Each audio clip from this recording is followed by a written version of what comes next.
This is Jim Morningstar, and this is the first in our series of Returning to Source. I'm so happy today to be interviewing Carol Lampman. This is a longtime colleague. We've known each other for over 26 years, and who's a professional whose expertise in working with infants and birth trauma is, I think, one of the foremost in the world.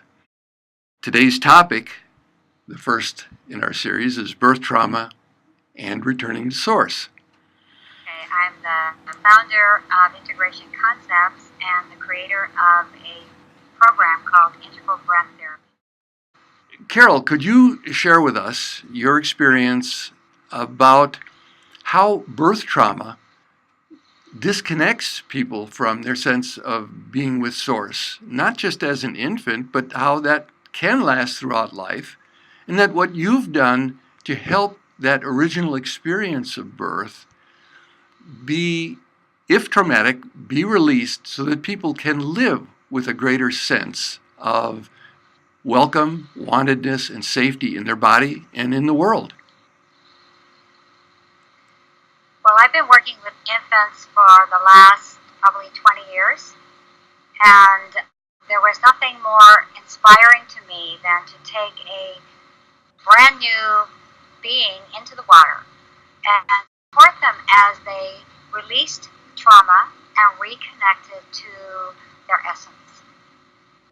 Over the years, I've seen so much trauma happen. I've seen that we know so much about trauma and shock these days. That what has happened to so many of us is that we have the trauma from birth. I take my own story as an example. Early trauma, wasn't expected to survive, and so I learned to hold on to life. It was only through the work with the breath and ultimately water work that helped me to really let go and release. So in the beginning, I wasn't sure exactly where to start. But what I found is that each person, each infant, has their own innate ability to return to who they really are, return to source, to reconnect energetically. By taking the infant into water that is body temperature, where the water is ideal for the recreation of the womb. And before they are armored, or before they have an awareness that they don't want to be with you, that they want to be with their parents, and you as the facilitator become the neutral support for this person in the water with the parents, that naturally and organically, through the power of intention, through our prayer for healing that includes the parents, something magical happens. We will know more about that as time goes on, just like we know more about how the breath works now than we did when we first started working together.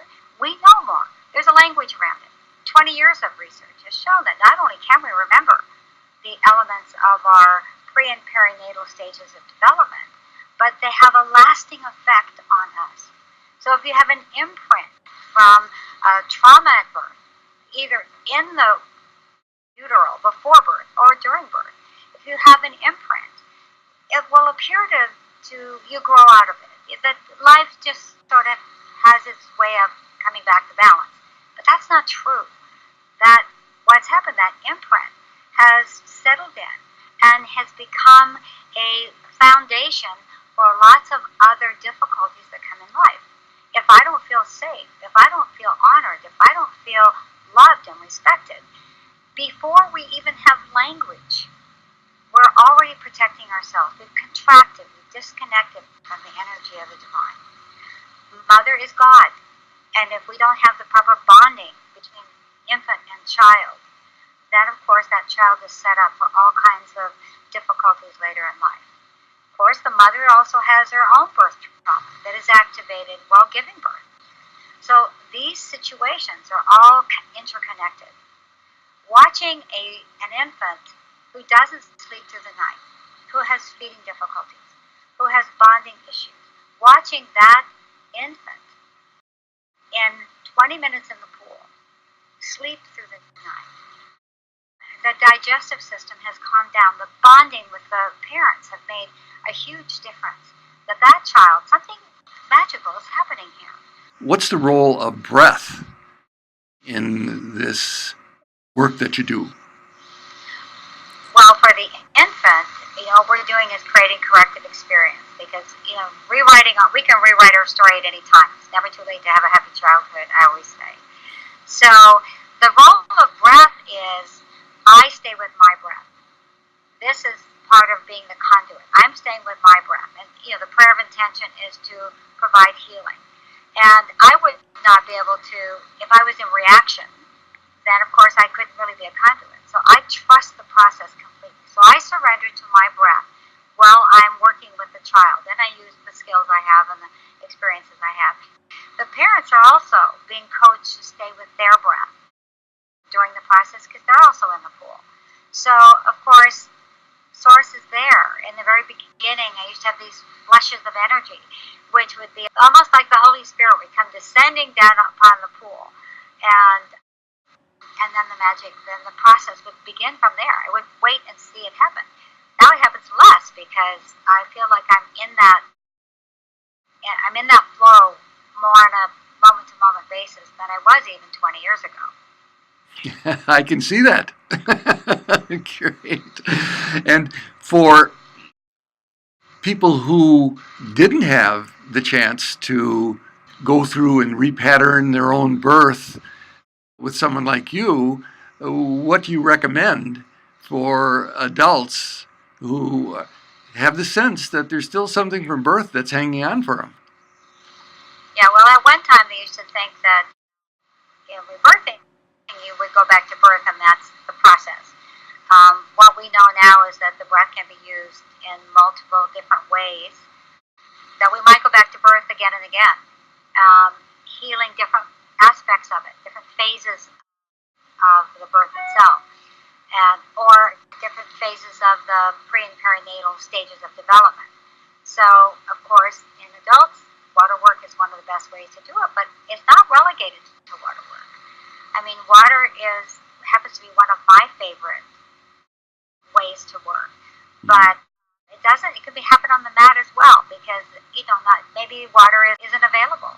I still love to breathe in my bathtub, Me too. Yeah, because it's like, that's birth matrix 1, the matrix of unity where we're connected to all that is. Yes. Because to the fetus, mother is God. So we are connected. Everything we need is provided. It's only when something gets in the way of that, we don't bring those resources with us if we have some kind of interruption especially in birth matrix 1, whether there's violence in the home or the mother's upset about something, that's interrupted. So that's even more important than just having the trauma of being born. In an ideal world, mother and baby are working together to come to birth this new being into the world.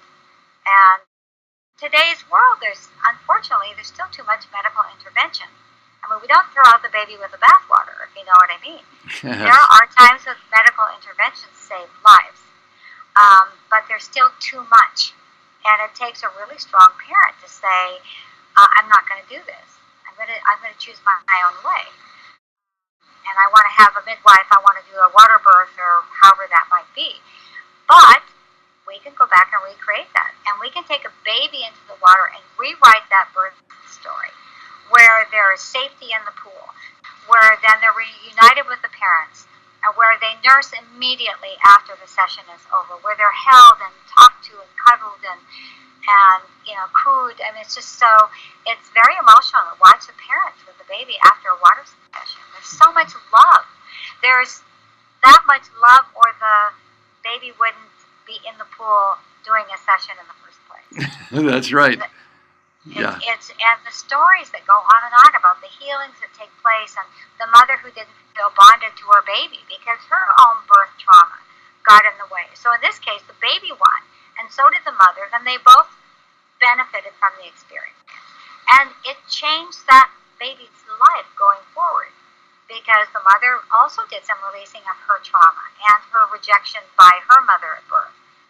So, we do one of two things. When we have a split, she would have either been over dominant on that child in that child's life, or she would have done the same thing, been rejecting. without even knowing it. These things are so unconscious. I mean, the average person is only 10% conscious. So anytime we expand our consciousness, the energy in a room with a pool with a baby in a session is palpable. You walk in and you can feel it. It's just amazing. Because I've had people who've just been there to witness, and they just say you can feel the energy in the room. There's something holy about it, something sacred about the whole experience. My birth of my daughter, even though it had more medical intervention than we had wanted, still was the greatest miracle in my life. And I can still get goosebumps just hearing you talk about it and think about it myself.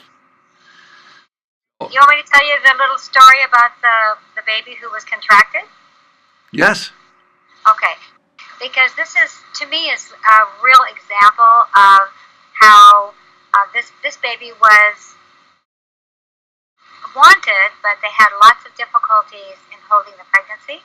So it's almost like this baby, this fetus, was holding on to life, and the mother was on bed rest for a while, etc. And the baby was healthy, and everybody was happy, except for she was a student. She said, "I want a water session because why not? You know, it can't hurt anything. It can only help." So this baby, he came and spent the interview with us, and we were watching this baby playing on this blanket. And this baby was curled up, almost in a fetal position, on its back. But everything was playing with his feet all the time, which you might think is, is pretty normal. But she says he does that all the time. He's always curled. He's either on his side or even on his back. He's more in a fetal position than relaxed. In the water during the session, there was a moment where everything released, and for those who were watching, there was this sound everybody made as they saw this child spread out, like arms to the side, feet flat, and legs open, and he was just in this incredible state and stayed like that until I gave him to the parents. Afterwards, I mean, we were stunned. They were stunned. Afterwards, we were doing a little follow-up, and here he was laying on the same blanket in the same place as beforehand. And his body was relaxed. He was laying fully on his back with his arms to the side and his legs down. She said she'd never seen him lay like that until after he had the session.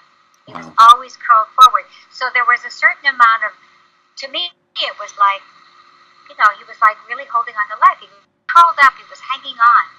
Even though you could only see it by looking at the body. Looking at the body of a child, watching his breath. He held his breath a lot too. We've seen catches in breathing disappear in the pool. We've seen eating difficulties disappear in the pool. We've seen sleeping issues disappear in the pool. And how does it happen? Well, we know more now because research has given us more information. But it's been working even without the information. And we'll know more in another 10 years. Absolutely, and it's a credit to people like you who are pioneers in this arena. We both started out with breathwork many, many years ago in the 70s, but you've taken it into the area working with infants, which takes a lot of courage and a lot of faith, Carol. I honor you for that.